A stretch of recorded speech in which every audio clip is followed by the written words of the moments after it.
RealAgriculture.com's coverage of NCBA 2012 in Nashville is brought to you by the Corn School. Visit us at cornschool.com and Haney Farms, the certified barley and corn seed for the silage yield you want. Okay, we're at NCBA 2012. We're in Nashville. We're joined right now by Brian from CanFax. Welcome today, Brian. Well, thanks, Sean. Pleasure to be here. So, 3 days in Nashville. Lots of speakers, lots of seminars, lots of trade show. What are some of your take-homes from the meeting? Well, I think there's a lot of excitement. It's good to see. It's, a lot of enthusiasm, a lot of positive energy out there, really. So same as Canada, just as much down here. Just reaffirms, that everything's going pretty good the last year. Everybody's very price bullish. Yeah. But that doesn't mean necessarily more profitability for the feeder. No. Yeah, in a lot of ways, it's going to be tough margins, and they're going to have a lot more money on the table. So there's the risk is a lot of volatility in these markets and a lot of risk for fairly small margins, because numbers are definitely declining. So as you talk to different people here, do you get a feeling that we're about to start expanding the cow herd in the U.S.? Well, that's all going back to the weather. Texas, Southern Plains, they're going to need some more rainfalls to get the numbers going. But it was interesting, of any presentation I've seen down in the U.S. in a while from CattleFax this morning, how positive or confidently they're saying, the U.S. is on the brink of expanding.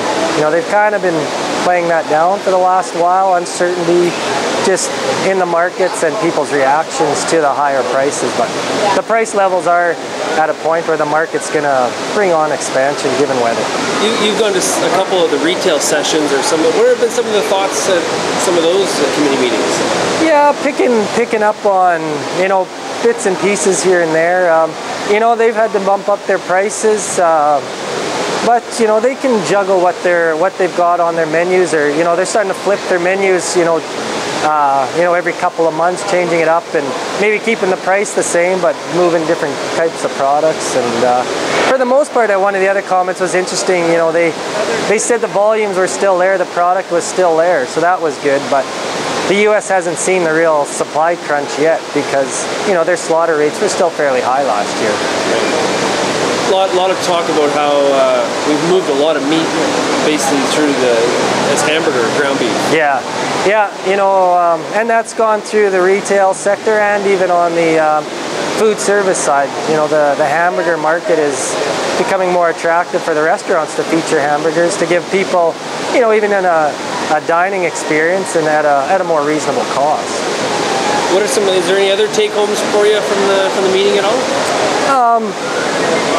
I think a big one that kind of caught, is, and we knew it was coming, with that change in psychology, if we're going to get some expansion, just from the fact that that's going to really hit production numbers in the next year or two. So, they talked over 2 million less cattle in 2013 to be slaughtered in the U.S. potentially if expansion goes on. So, the infrastructure question, how many feedlots are going to survive or have to, may not make it, and some of the slaughter plants, are we going to see some changes or probably some contraction on that side? The two parts of the industry that work completely on a margin, being the feeder and the packer, will probably have some challenges through this cow expansion. Yeah, absolutely. As much as sort of that, sort of the short-term pain for long-term gain. We need expansion, but it's going to put things that much tighter for them. And the other one of all of this is we've seen the constant reduction in consumption, but the consumers are still paying up, and the export markets, it's good to see the U.S. really promoting how positive trade is and how much they've benefited from trade. So puts us in a good position, I think, too. Yeah, we've had different conversations this week with John Maswell and Travis Daves, and I commented to both of them that I'm picking up from the delegates, I'm picking up from the media.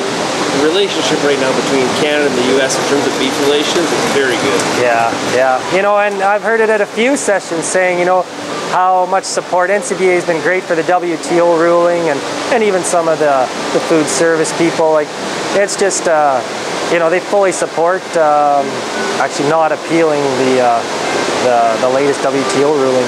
So that's very positive between Canada and the U.S.